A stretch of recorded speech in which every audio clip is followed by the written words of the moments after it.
Hello friends, how are you. So friends, आज मैं लेकर आया हूँ अनदर एडमिशन रिलेटेड अपडेट। और इस अपडेट में मैं आपसे डिस्कस करने वाला हूँ regarding the admission updates from the JK BOPEE. और इन्होंने अपना provisional selection list of the candidates of the UT of J and K Ladakh for the NEET MBBS BDS courses release कर दिया है। और for the various government as well as private institutes in JNK UT.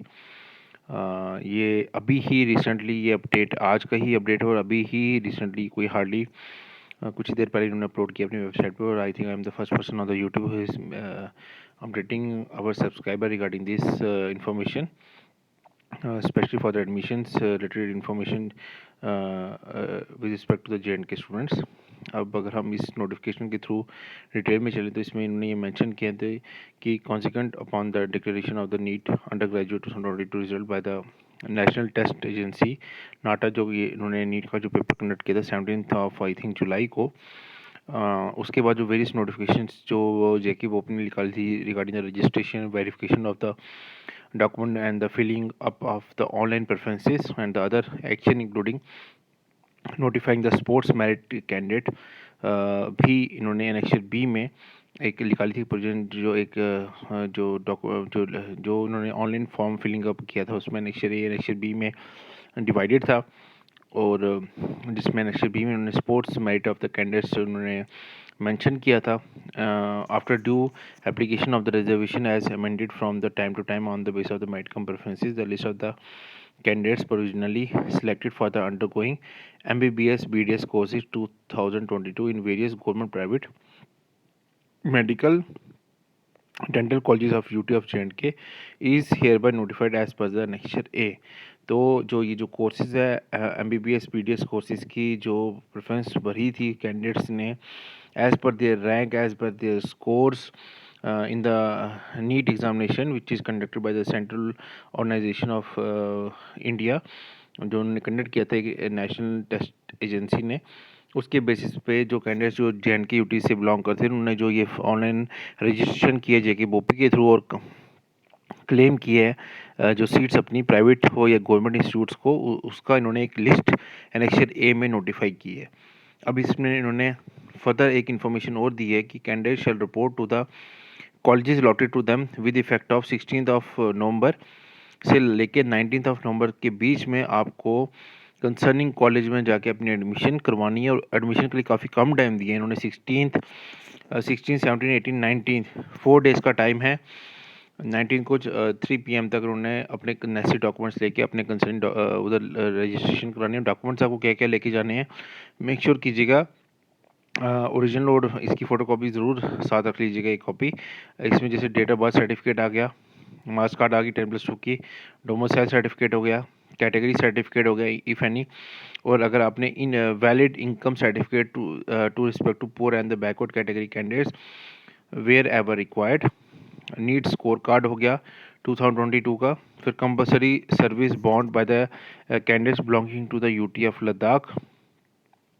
फिर any other documents as may be required by the concern college authority. तो most important जो documents, ये 8 documents हैं जिन्होंने अलग से इन्होंने मेंशन किए हुए हैं। इसमें से जो भी आप जिसमें भी आप बिलोंग करते हो, जैसे कोई कैटेगरी सर्टिफिकेट, इनकम सर्टिफिकेट, फिर अगर आप लद्दाख से यूटी से बिलोंग कर रहे हो तो कंपलसरी सर्विस बॉन्ड वो आपको मेंशन करना पड़ेगा।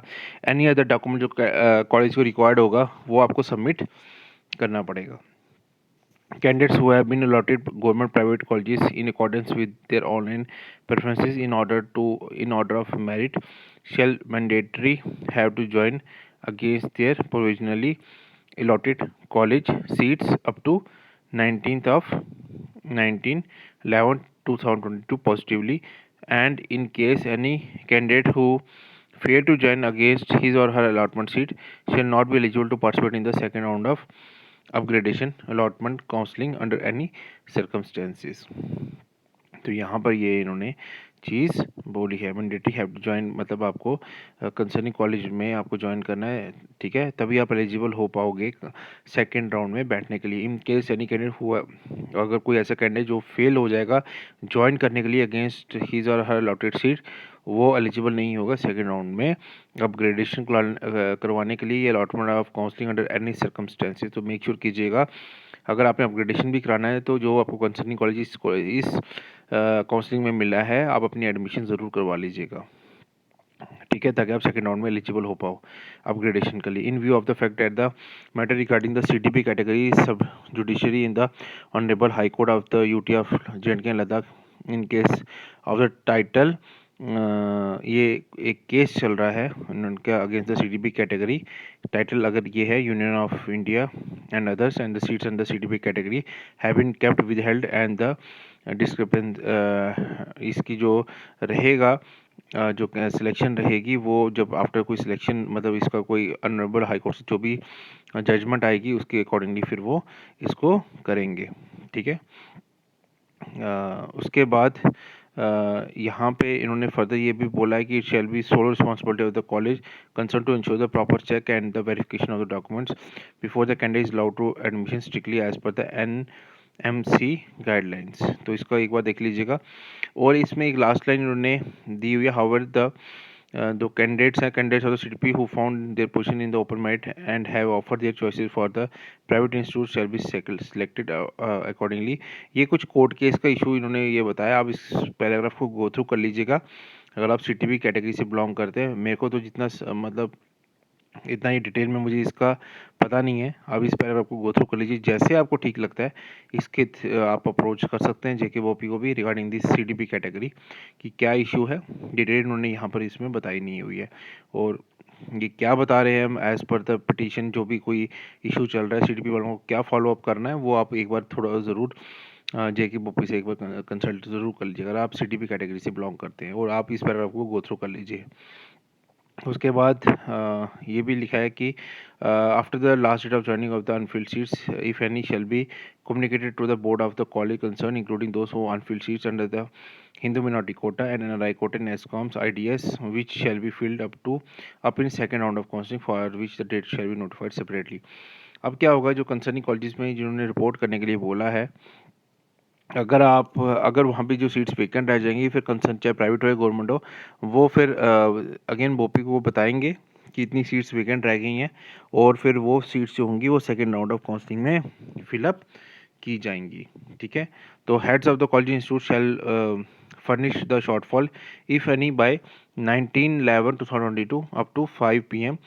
to enable the board to take further necessary action in the matter. अब उसमें क्या है कि जो हेड्स ऑफ द कॉलेज है, जो इंस्टीट्यूट्स है, उनको जो भी शॉर्टफॉल है वो 19 नवंबर तक सबमिट करना है 5 बजे तक बोर्ड को, जेके बोपी को, ठीक है। उसके बाद the admission of the candidate is purely provision and shall be liable to be the cancelled in any case any information furnished by the any candidate proves to be false fabricated and action as wanted under the law shall be initiated against such candidate. अगर जो भी या आप admission मिलती है आपको, जो भी आप डॉक्यूमेंट सब शो करोगे, अगर उस कोई फैब्रिकेटेड होगा, कोई मिस इन्फॉर्मेशन होगी तो आपके अगेंस्ट एक्शन भी हो सकता है, आपकी एडमिशन कैंसिल भी हो सकती है। अच्छा, उसके बाद ये अनदर इन्होंने एक नोटिफिकेशन एक दिया पीडब्ल्यूडी के लिए सर्टिफिकेट रिगार्डिंग और एनएमसी गाइडलाइंस के बारे में, आप इसको गो थ्रू कर लीजिएगा। रिजर्वेशन कैटेगरी के लिए ये है। और उसके बाद other terms and condition shall remain the same as notified by the board in the e information brochure. This selection admission notification shall be without prejudice and shall subject to the final outcome of the writ petition if any pending before any competent court of law। तो यहाँ पे वही जो court case जो अभी चल रहा है उसके बारे में भी ये बता रहे हैं कि वो भी अभी जो केस है सीटीपी कैटेगरी का वो उधर चल रहा है और उसमें जो भी अपडेट आएगी as per the direction of the court ये उसको फॉलो अप करेंगे। उसके बाद अगर हम आगे इसको चलें तो ये इसमें आपका आ गया roll number, seal number, roll number, name, rank, gender, category, institute, course, selection category, sorry selected category, क्या किस कैटेगरी में। जैसे अब रैंक सेकंड है, इन्होंने आपका जो दिया है यहाँ पे रैंक ऑल ओवर जेएंडके का जो रैंक सेकंड कैंडिडेट इन्होंने जीएमसी श्रीनगर दिया हुआ है। टॉप जो 3 हैं वो जीएमसी श्रीनगर के हैं, बिलोंग करते हैं। फिर उसके बाद 7th रैंक जीएमसी जम्मू, और उसके बाद वाले भी जो हैं वो भी जीएमसी श्रीनगर को बिलोंग करते हैं। तो आप ये मान के चलिए कि जो टॉप 10 कैंडिडेट्स में आप ये मान के चलिए कि सिर्फ एक जीएमसी जम्मू को ऑप्ट किया है जिन्होंने, और बाकी सब ने जीएमसी श्रीनगर को ऑप्ट किया है, टॉप 10 जो है कैंडिडेट्स। उसके बाद बाकी तो आपको लिस्ट आपके सामने ही है। बाकी मैं अपने व्हाट्सएप ग्रुप में, टेलीग्राम चैनल पे इस लिस्ट को शेयर भी कर दूंगा। आप मुझे इंस्टाग्राम पे भी मेरे चैनल को फॉलो कर सकते हो, जेके वैकेंसीज अपडेट करके मेरा इंस्टाग्राम आईडी है। डिस्क्रिप्शन बॉक्स में इन तीनों का लिंक उधर मैंने मेंशन किया हुआ है, आप मुझे उधर भी फॉलो अप कर सकते हो। इस लिस्ट को अगर आप बोलते हो तो मैं अपने व्हाट्सएप ग्रुप में भी शेयर कर दूंगा। और मैं अपना जो जॉब रिलेटेड इन्फॉर्मेशन है वो भी मैं अपडेट करता रहता हूँ on my Instagram channel on daily basis. तो thank you so much for watching this video. I hope आपको वीडियो पसंद आएगा। जो फर्स्ट टाइम इस वीडियो को देख रहे हैं, कर लीजिए सब्सक्राइब माई चैनल, लाइक कीजिए वीडियो को, शेयर कीजिए चैनल को अपने फ्रेंड्स के साथ। बाकी जो 10th बेस और 12th बेस की जो अपडेट्स हैं वो भी वेरी सुन आ जाएंगी, और वो मैं अपने चैनल पे आपको अपडेट देता रहूँगा। थैंक यू सो मच, मिलते हैं नेक्स्ट वीडियो में।